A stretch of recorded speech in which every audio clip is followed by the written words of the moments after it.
So can you start by introducing yourself? Okay, my name is Sujata, and I'm from India. We start here, we moved here in Buffalo since 2000 here, and we had a convenience store. Then we had the other store in Niagara Falls Boulevard, which was Indian and some other nationality. Then refugee people came around here, and then we start this business, Vineeta International, which is Vineeta is my daughter name. 3 years ago, and we are happy here. We don't have any problem. So you moved here to Buffalo from New York New City, York City, right? yes. What did you do in New York City? New York City, I was taking care of my kids, and my husband was working in the lab. And then when he was working, like the things was expensive, everything, rent, living, and it was too tight, like too congested area. I don't Yeah. like that, so that's why we moved to Buffalo, and we purchased the store in the Plymouth and Ferry, and then we keep moving. So how did you come to the United States? My husband sponsored me. Your husband sponsored. What does it mean that your husband sponsored you? And like immigration. Yeah. Yeah. So Yeah. he was citizen here, and he went back home, and he find out through the family and relatives, like his family looking for the girls for him to get married, and then my family they met with his family, and we get married engagement in 1992. In 1993 we married, and then he sponsored me, and then I was here. So he went to India specifically to meet you, Yeah. and how did you decide that you wanted to marry him? I mean, you didn't know him very No, well. I didn't know him. I did not know until I get my engagement. How did you feel about it? I was 18 that time, and I was not ready to get married that time. But my parents said, like, it's going to be immigration takes couple years to reach it there, and by that time you will finish your college, and then you go for good life. So my son was born there. When I came in 1997, my son was 7 months, and Okay, so your son was born in India, yeah. and your daughter was born here in Here the in New United York City, States. yeah. And you have two children, Two children, right? Yeah. What did you major in college? I did Bachelor of Art. Of art? Yeah. In what field was it? Just like Just they just general. like just general. So how did you decide to open a store here on Grand Street? My kids was little, and I never work outside. So I thought me and my husband we came here to Toronto, and we know somebody like somebody lived with him like in Germany, and we asked him we want to do the business, and then he said he's selling his store, and he's buying the gas station. So I pushed him to buy that store, and I will help him too, and I take care of the kids. So then that's the reason we purchased the store here, and we work together. So you said that you were stay-at-home mom first, and then you started running a business. So now you're a businesswoman. How was that transition for you? Yeah, that was he purchased the store, and just I don't want to stay home. When I send my son in school and I bring my daughter to work, she was 1 year, and I hold her on hand, and sometimes he's lay down, play, and then I give him enough time to get rest, and I can work. He can play with the kids sometime. And we usually live across the street, so like it was I didn't have to drive or anything, just like get out from that house to come to the store and stay with him. So when you came here as a young bride, did you have any friends? Or how did you find your friends here in the States? I have my cousins, they live in Canada, and I have only one friend in Michigan now, so I don't have that many friends, but when people they come in store and they talk to me, they are very friendly with me, and I'm very good with them too. But I don't have enough time to go with them or hang around and stuff like that. So I take care of my kids more. So you must hear a lot of stories here in this store Yeah. from your customers. Yeah. Can you think of any interesting stories that they tell you? Uh, like I don't remember that much, but So what do people share with you? What do they tell you about?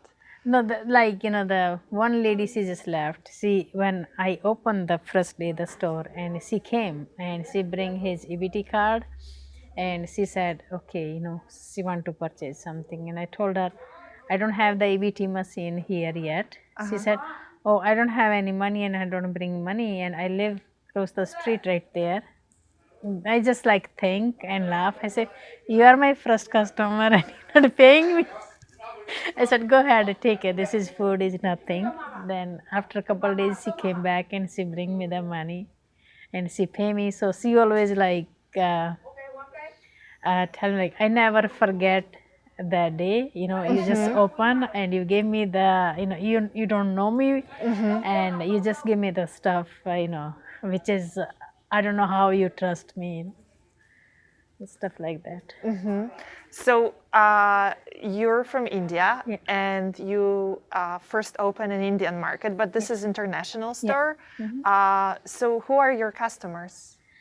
My customer, they are more Nepali, Middle East, Afghani, Bangladeshi, Burma, Somalia, and like there's so many countries which is I don't know more of Yeah, them. yeah. I know. And you have here foods from all over the world. Yeah. How do you decide what to buy for the store?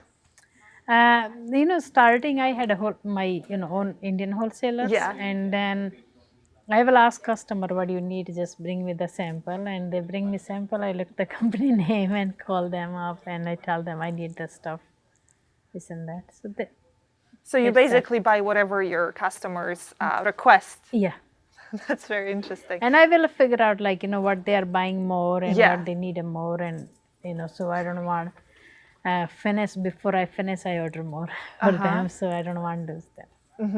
So I saw that you were watching some Indian cooking videos. Yeah. Can you tell us a little bit about your cooking?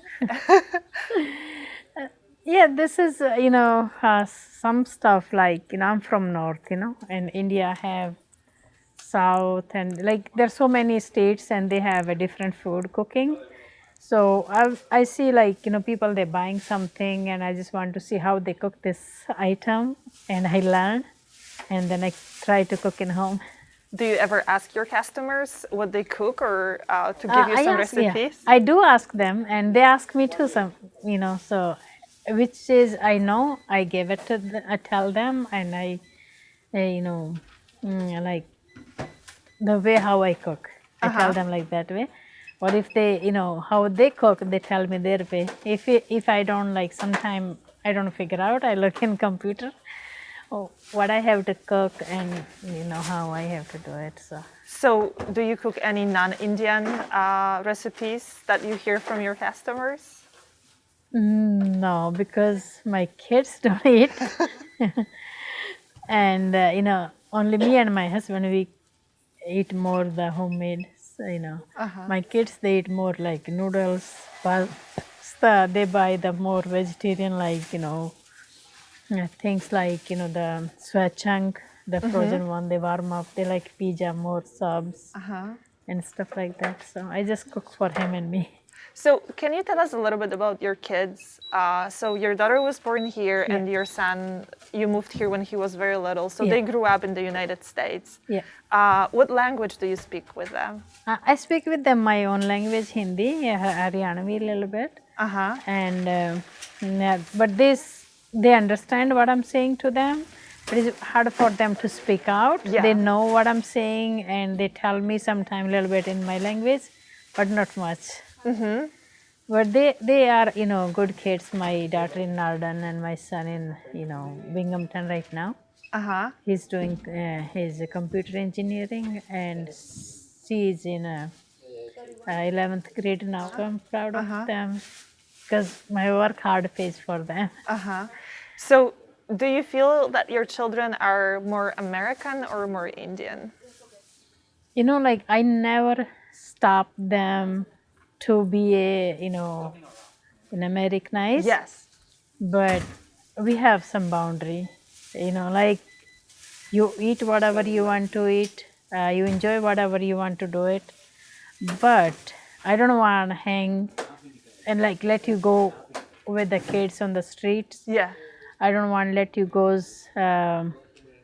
like any with the like they have friends from the schools only. More for my daughter, she call their friends home. She have three friends, like two from the old school, one from the new one, and they they can go to the movies. They do in home. They can walk around themselves, close my house. So I need to know where they are exact. So they've been very very good kids. They never give me hard time for nothing. They listens to me, and they know how much work hard I do for them to uh, you know take care their study Yeah. and their things. So I never had any problem from the school for my kids, and they never give me like I never get any complaint like they never did their homework or anything. They are very good kid. Okay. So, you mentioned earlier you have a plan to open a restaurant Yes. here. Can you tell us a little bit about it? Yeah, because the store area is too much, and yeah, sometimes people they need food. Like sometimes they ask like, oh, why don't you sell African bread, anjira, or Indian sweets, or Indian naan and stuff like that. So I decided to put the restaurant on that corner. So which is we can do the takeout and dine in also.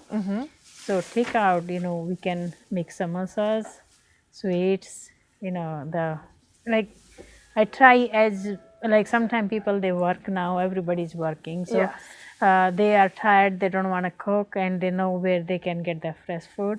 So they can come and buy, that's takeout. Sometimes they want to, go eat in and, outside and something. So we will keep the dining too for them. Will you be cooking for the No, restaurant? I have to hire the chef. Yeah. So we talked about it a little bit, but now I wanted to ask you can you tell us a little bit about the spiritual leader that I can see you have his picture Yeah. here? Can you tell us a little bit about, I know it's a very important part of your life. Yeah. Like nine, he reincarnation my soul 1998. I went back home when I came 97. I went there and I asked my uncle to take me over there because somehow I'm not feeling comfort. My brain is not functioning right, and there's like some kind karma things you feel in your life. And my uncle took me over there, and when I see him, I don't know where is my soul. I just feel like totally different. And I ask him, we call that namdan, like, he called the spiritual, thing. So I say, I want the namdan. So that means it reincarnates in your soul. And then like kind of you get like when you go school and you get admission in school, it's like you don't have to pay nothing over there, but that's the things. And then slowly he clean your soul. And when you go see him, his power help you to make more clear your soul, clear your heart. So you are here in the middle of the Grand Street, and as you said, you had customers from all over the world. And in Buffalo, all these communities are very divided. So Indians are separate from Nepali, and Nepali are separate from Burmese, and so on and so forth. So I wanted to ask you whether your spiritual practice helps you understand these different cultures and these different people in any way. Yeah, like my spiritual things only for like me. I don't like any. I don't feel to like if I'm that one, I don't want it to be put on something to Yes. someone. That's is God power. People they get it naturally themselves. Yes. But then they sometimes they come and they ask me, you are Muslim, or I say, I'm everything. Whatever you want to me, I am. But when you say I'm everything, what does it mean for No, you? like somebody come like you Muslim. I say, Yeah. yeah, you know, I don't want to explain them so Yes. much, like because the things is like people they look for it. They are not well educated or something, and they make their boundary, around themselves, and they just think like, okay, I'm this and I'm the only good and other people is not good. So I don't realize them like it's everybody's same thing. How happy you feel, how things you do around to you, that should be happy. So that's why I never tell them I'm what. Yes. So That doesn't matter to you who they are. no, it doesn't matter to me. Like we are human body, and I don't want say anything bad. Somebody get hurt for what I'm talking. So I want to talk them sweets, and like even they are sometime something happen. I never say anything bad to them. Even they say me and they go back and they come back. So I don't want to like people they are bad, and I don't want to tell them you are bad, because if you tell them bad then they feel more bad and they are against you. So I don't want to waste my time on that point. So it doesn't matter to me. Like I'm very happy with them and very friendly, and they are very happy. Like, and if some people they are not happy, so I make sure when before he leave from here he will be happy. So you've been here in the neighborhood for 3 years. Yeah. How would you describe the changes that have been happening in the neighborhood? Yeah, and like before when I moved from here 2006, it was very hard to walk outside alone, very hard to send kids to the store or somewhere. It was so bad, and now is like since I did not see that many stranger around here, or I can walk. I walk in 8 o'clock. I close the store. I go home. It's I did not see that many people and bad people, and like not too many troubles around here. It's okay now. But So you feel safe here in yeah, the neighborhood? yeah. Have you heard about all the break-ins that took place in the neighborhood over the last few months? Yeah, they did, and even like the years before, they comes in my roof and they broke my camera too.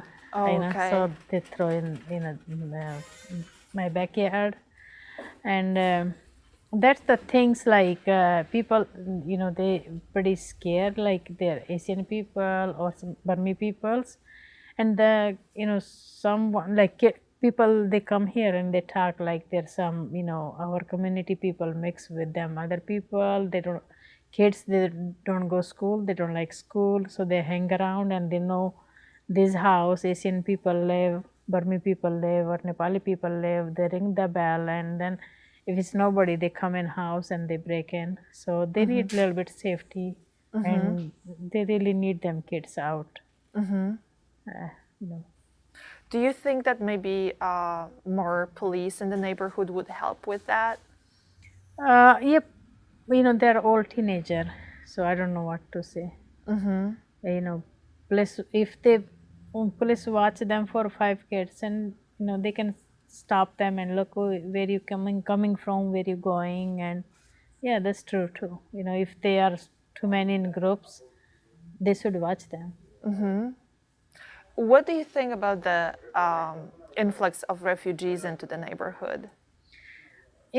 Since refugee came, the neighborhood is full. Before was empty, and now they are buying houses, they're buying cars, and they just like rebuilding his houses, and it's getting better now. It's coming up. The city is coming up, and slowly their dream coming true, because a lot of them they get the house, they get the car, you know and the kids in school, and some yeah, people, their kids in college either, and they're happy about it.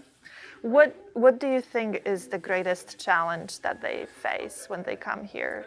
Yeah, their language. Uh, you know, for like if people they are more adult, and it's even they go to the school, they still did not understood what they are teaching them and learning. It's a little bit tough for them, but younger kids and young people, I don't think so they face that much because their brain is like a little bit more than older people, and they start catching now. I see them that. Okay. Okay. Thank you so much No for problem. talking to us. What if you had to give us one piece of advice? What would that be? Like you know um, like when we are human body, right? We did not get this chance, maybe so many, like we call that 84 million times, like like 84 millions time, we have to change, like any animals or any creatures or anything. But if you see any holy person, which is he knows how you can reach God inside your life. Any true holy person, you go see him, met with him, and start doing your meditate, because that things you cannot do your own. A lot of people they do yoga and things. Yoga is totally different. It keeps healthy your body. But if you get the spiritual leader, and which is he never take nothing from you, he always give you something when you go see him. Anything they ask you something, he's not the spiritual, he's not the truth. So you have to go see him when you get chance in your life. Okay. So find a spiritual leader. Yeah. That's your advice. Thank you. Yeah.